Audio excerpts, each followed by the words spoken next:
Hi and good evening. Thank you for watching. I'm Shakil 5858. I am Buddham. Now the latest headlines from world channels and news agencies.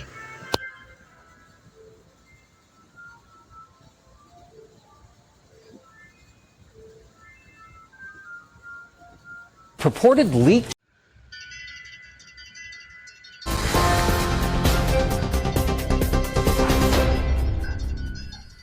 Simon, thank you. These are your headlines from the GB newsroom at 11 o'clock. The Prime Minister has said Britain and its allies must be intensely focused on the transition to a new regime in Syria amid fears of a resurgence of Islamic State. It comes as the UK has paused all Syrian asylum claims. It follows France, Germany and Austria saying they would pause decisions on asylum requests from Syrian citizens until the political situation in the Middle Eastern country became clear. Speaking moments ago, Home Secretary Yvette Cooper confirmed the UK would be assessing the situation. That the situation in Syria is moving extremely fast after the fall of the Assad regime. We have seen some people returning to Syria, but we also have a very fast-moving situation that we need to closely monitor. And that is why, like Germany, like France and like other countries, we have paused asylum decisions on cases from Syria while the Home Office reviews and monitors the current situation. Meanwhile, the UK and Germany have agreed a new joint action plan to tackle people smuggling gangs. Germany has pledged to tighten its law to make it easier to prosecute people smugglers, enabling small boat crossings to Britain. The Home Office said the deal would give German prosecutors more tools to tackle the supply and storage of dangerous small boats. Both countries will also commit to exchange information that may help to remove migrant smuggling content from social media platforms and tackle end-to-end routes of criminal smuggling networks as part of the deal. Now, Sir Keir Starmer is facing criticism for putting efforts to kickstart economic growth above human rights concerns as he held talks with Saudi Arabia's Crown Prince Mohammed bin Salman. Downing Street said the economy was Sir Keir's #1 priority, but insisted he would still raise concerns about the Saudi government's human rights record. Campaigners are urging the Prime Minister to speak out on the cases of child defendants facing the death penalty and the murder of journalist Jamal Khashoggi. A man has been arrested in connection with the fatal shooting of a US healthcare CEO in what's believed to have been a targeted assassination. 26-year-old Luigi Mangione is being detained over the fatal shooting of United Healthcare Chief Executive Brian Thompson. And Premier League referee David Cooch has been sacked after an investigation into his conduct. Professional Game Match Officials Limited made the statement after a video emerged last month of 42-year-old Cooch appearing to make derogatory remarks about Liverpool and their former manager Jurgen Klopp. Those are the latest GB News headlines. Now it's time for Headliners. For the very latest GB...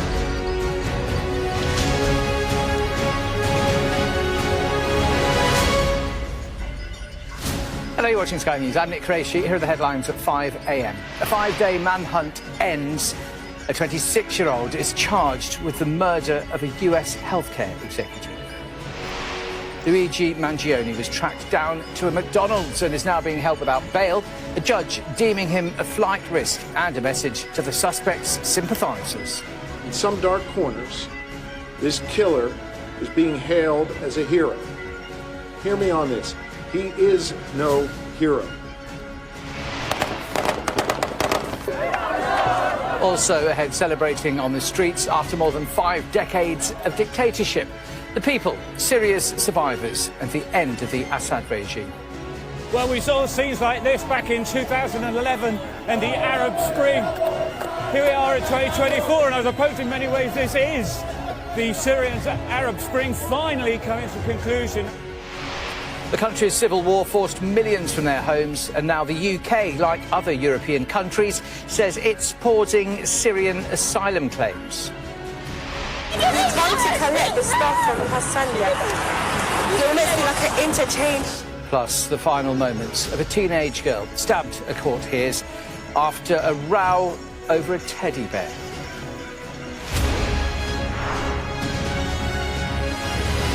Hi, good morning. Thank you for joining us. Let's start in the United States, where a 5-day manhunt has ended following the killing of the chief executive of one of the... Tonight, breaking news, the arrest and the murder of a CEO in New York City. Tonight, the new images just in of the young man police are now calling a person of interest, now in custody. Police apprehending him at a McDonald's in Altoona, Pennsylvania. An employee recognizing him and calling authorities. Tonight, what authorities are now saying about the gun they recovered from the man, what's called a ghost gun, possibly made with a 3D printer, along with a silencer, fake IDs, a handwritten 3-page document. The images tonight, the NYPD racing nearly 300 miles along I-80 to question the man in custody in Pennsylvania. Aaron Katersky on the scene with the arraignment tonight. Also breaking, the Marine veteran Daniel Penny found not guilty in the subway chokehold case in New York City. Tonight, our team inside Syria, what our James Longman has witnessed already after the fall of President Assad's regime. Rebels seizing Damascus with lightning speed, raiding the presidential palace, Assad's expensive cars, men, women, and children freed from underground jails. What the U.S. is now saying tonight as the world now braces, asking what comes next. Back here in the U.S. tonight, the bombshell allegations against Jay-Z, a civil lawsuit now accusing him and Sean Diddy Combs of raping a 13-year-old girl. Tonight, Jay-Z vehemently denying the accusations and calling on the accuser to now reveal her identity, saying what's fair is fair. Lindsay Davis with us tonight. Tonight on Capitol Hill, President-elect Donald Trump's nominees, Pete Hegseth, the critical new meeting for him. Tulsi Gabbard, nominated to be the next Director of National Intelligence. She's now facing timely questions about why she met with Assad and what Trump is now saying about mass deportations, the Dreamers, and whether prices could go up for Americans. Tonight, the drone mystery widening. Large drones now spotted over Philadelphia after being seen near the president-elect's golf course and near a military base in New Jersey. What's going on? Taylor Swift's Eras Tour takes a final bow, and what she did for her cast and crew across 5 continents. Major League Baseball star Juan Soto's record-setting contract tonight. And America Strong this evening, the basketball team, and one very silent night. The Christmas tradition, and you'll see it right here. From ABC News World Headquarters in New York, this is World News Tonight. Tonight, the strong person of interest under arrest in the manhunt for the killer of United Healthcare CEO. The individual identified as 26-year-old Luigi Mangione, arrested on gun charges after he was spotted at a McDonald's in Pennsylvania. Police say he was found with a ghost gun, possibly made with a 3D printer and suppressor like those used to kill CEO Brian New York. Also found fake IDs and a handwritten manifesto. The clues about a possible motive. Also tonight, the not guilty verdict in the subway chokehold trial after the most serious charge was thrown out. The celebration as Syria's dictator flees to Russia. The images inside his abandoned palace. And who are the rebels who have seized control? On the heels of our exclusive with President-elect Trump, his controversial pick for FBI chief, Kash Patel, making his case on Capitol Hill. Jay-Z accused in a lawsuit of raping a 13-year-old girl along with Sean Diddy Combs. How he's firing back. New hope for Austin Tice, the U.S. journalist long missing in Syria. Now the regime has fallen. My conversation with his family. Does this feel different somehow? It does feel different. It definitely feels different. It very much feels different. Will Tice finally go free? This is NBC Nightly News with Lester Holt. Good evening and welcome. Well, Welcome to Democracy Now!, democracynow.org, The War and Peace Report. I'm Amy Goodman. In a development that could reshape the Middle East, armed opposition groups have overthrown Bashar al-Assad in Syria following a lightning 12-day offensive. Assad has resigned and fled to Russia, where he's been granted political asylum. Assad's family had ruled Syria with an iron grip for over half a century. Thousands of Syrians living in exile have poured back into Syria, while tens of thousands of prisoners held by the Assad government have been freed. At the Sadnaya. Tonight, strong person of interest in police custody in the insurance CEO murder case. How the 26-year-old was found at a McDonald's. Plus the ghost gun, fake IDs, and 3-page handwritten note investigators say he had on him. It does seem that he has some ill will toward corporate America. Not guilty. The verdict is in that subway chokehold death trial. I promised this family that we would get justice. We're still going to do that. We just crossed the Syrian border. The questions tonight about the rebels who toppled Bashar al-Assad, labeled a terrorist group by the U.S. This is the most important course they will take. And tonight's Eye on America, the growing trend of teaching priceless lessons in high school. Checking accounts, investing, saving. We cover it all. The CBS Evening News starts now.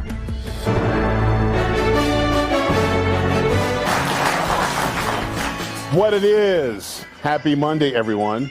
I'm Tyrus, and this is a special edition of Gutfeld. Daniel Penny was found not guilty of criminal negligent homicide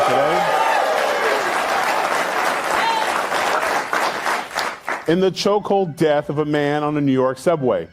Nonetheless, Penny did not take the subway home.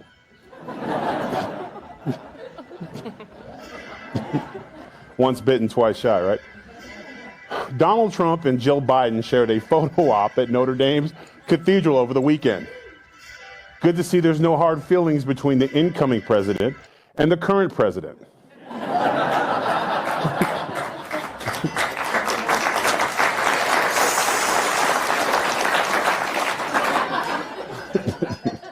South Korea's leader has been barred from leaving the country and briefly declaring a martial law last week. Fortunately, he has plenty of local places to get his nails done.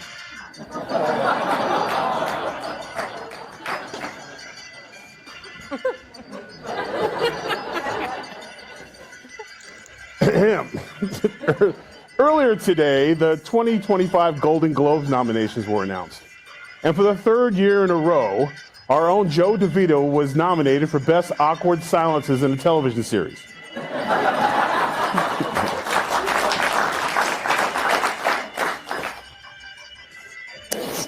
A team of English scientists claim lizards are 35 million years older than originally thought. Here's one of their findings.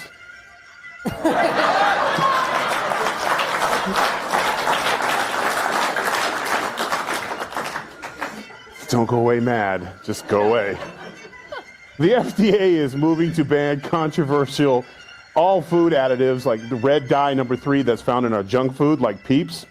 When asked for comment, the candy maker said, well, we still have fat kids.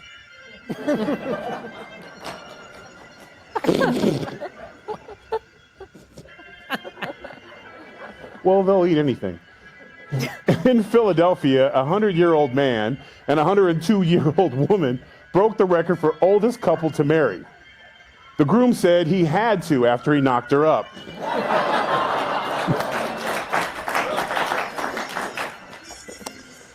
I hope that's not true. And over the weekend, the ruby slippers worn by Judy Garland in The Wizard of Oz were sold at an auction for $28 million. And according to the buyer, they're just a little tight.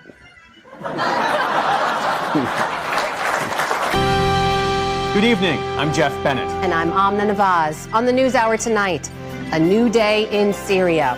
Rebel forces who ousted Bashar al-Assad's regime seek to build a functioning government. We get the Biden administration's view on the seismic shift.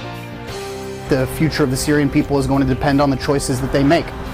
A person of interest is arrested in the manhunt following the shooting death of United Healthcare CEO in New York City.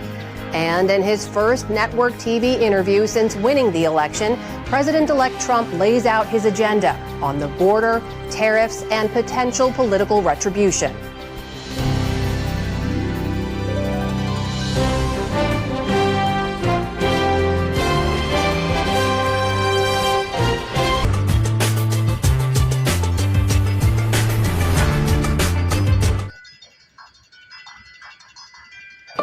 Tonight, an arrest in that days-long manhunt for a CEO killer.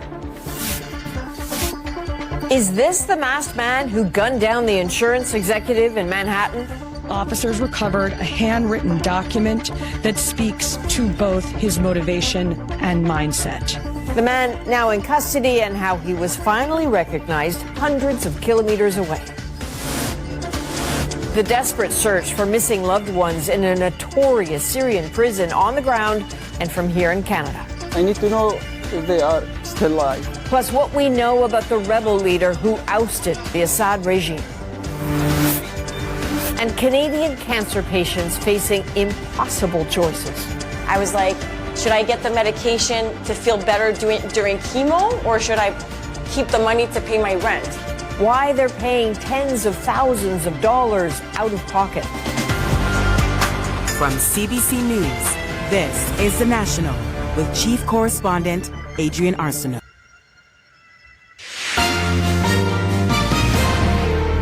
On this Monday night, an arrest in the murder of a health insurance executive. He has been identified as Luigi Nicholas Mangione. What's known about him, where he was spotted, and what he was carrying. Jubilation and uncertainty in Syria. This is a major transition of a regime. The militants set to take over, what they're promising, and how Canada considers them a terrorist group. Burglary, tourists, the trend of bringing in thieves from other countries to commit crimes in Canada. And big deal, the baseball star striking the most lucrative contract in sports history.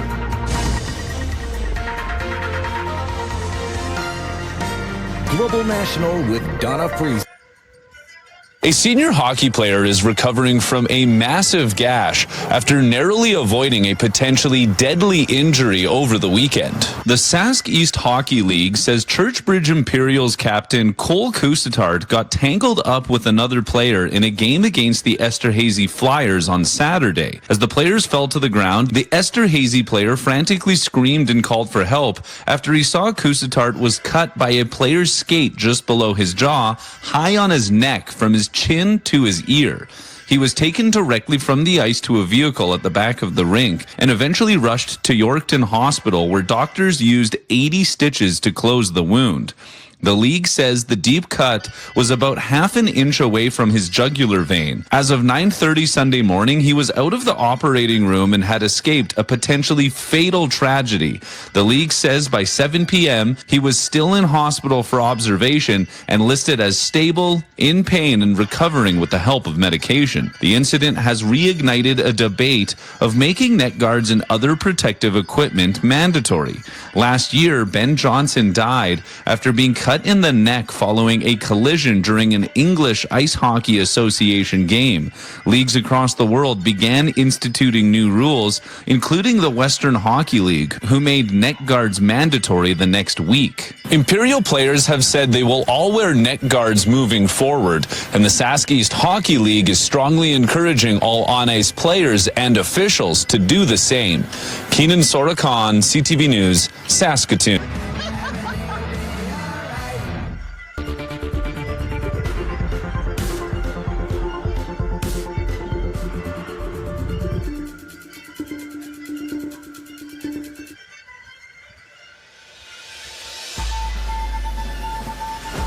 No Christmas relief for borrowers, rates on hold again, but the momentum towards a cut is growing. We're not saying that we've won the battle against inflation yet, but we're saying we've got a little bit more confidence.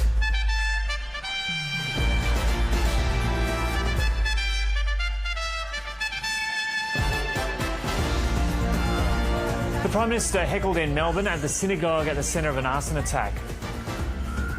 Israel destroys military assets in Syria while rebels take charge of the country.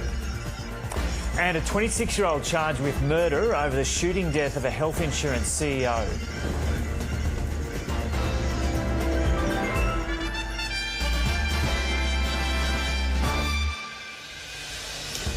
Hello and welcome to ABC News. I'm Joe O'Brien. Borrowers will be frustrated to hear that the Reserve Bank has left interest rates on hold again.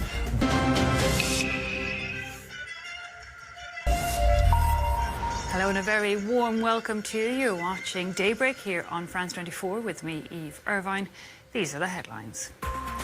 Promising to hold criminals, murderers and anyone involved in torturing the Syrian people accountable, the leader of the rebel group that took control of the capital holds talks with the outgoing Prime Minister to discuss a transfer of power. This as people across the country still celebrate and come to terms with the changes over the past few days. Our reporters drive from the Lebanese border all the way to Damascus and show us what it's like along the way. Police arrested 26-year-old on suspicion of killing the United Healthcare CEO in New York last week.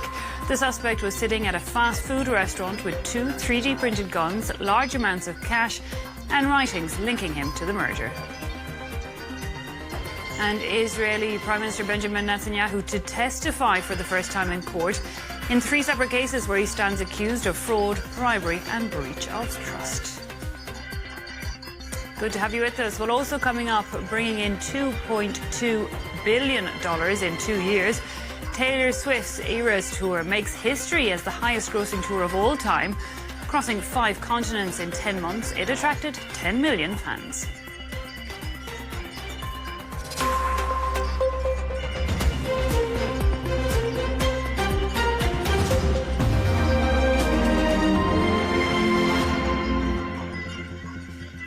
Announcing a list of former officials wanted for torture, Ahmed al-Shara, the real name of the rebel leader in Damascus, who has taken over the transition of power, says that rewards for information will be offered as he begins discussions with the ousted government on a transfer of power. Starts December 13th on DW.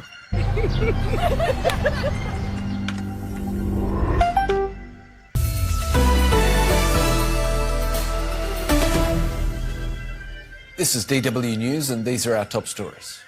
Syria's Islamist rebel leader has begun discussions on transferring power a day after the rebels seized the capital Damascus and President Bashar al-Assad fled to Russia.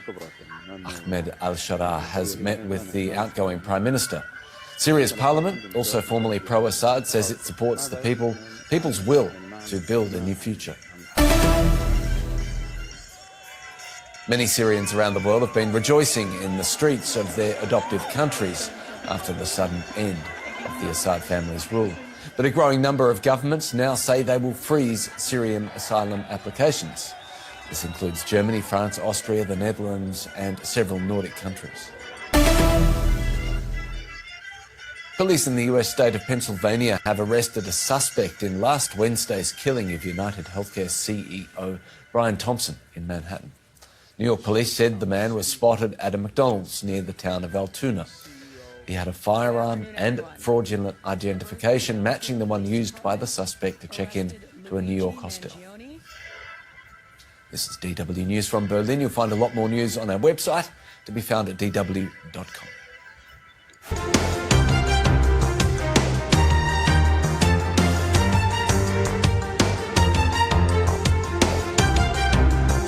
This is Asia Now.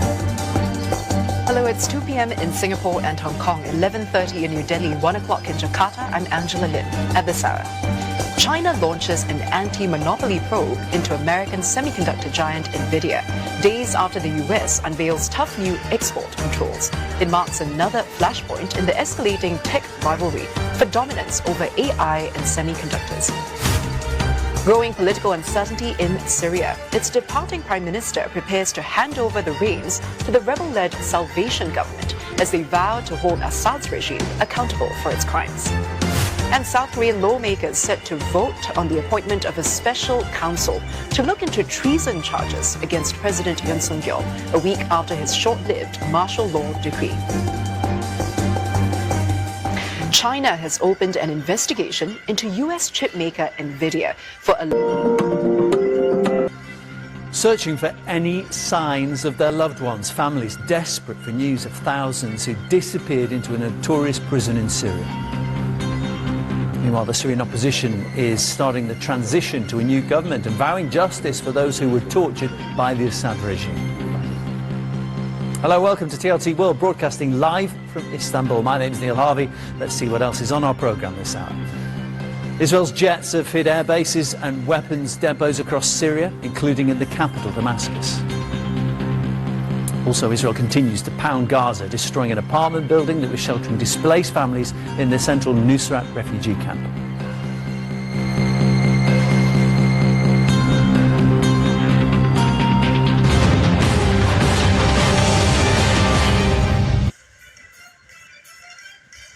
You don't have to travel far on the road to Damascus to reach history's crossroads.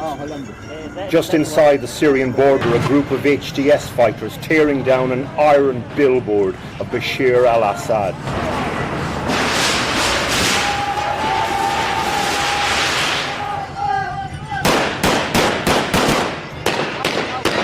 So we've just entered the new Syria. We don't know what kind of country we're going into. We do know what kind of country this once was. Over half a century of bloody Assad rule, 13 years of conflict, 500,000 people plus killed.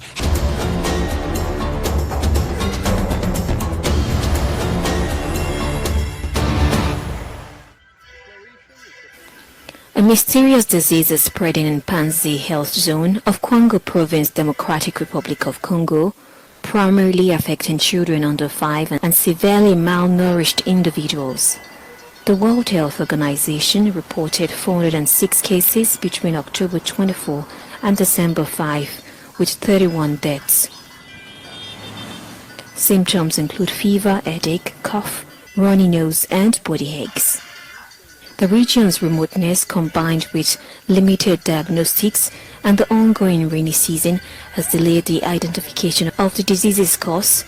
Malaria is common in the area and may be contributing, though other diseases such as acute pneumonia, influenza. 10 years have passed since the first civilian massacre stained the village of Ngadi in the DRC with blood. In the area, terror reigns, fueled by the ADF rebels affiliated with the Islamist group. The residents live in fear, haunted by the memories of their loved ones. Balulu, the village chief, recalls the massacre as if it was yesterday. The massacre began at the roundabout. Over there,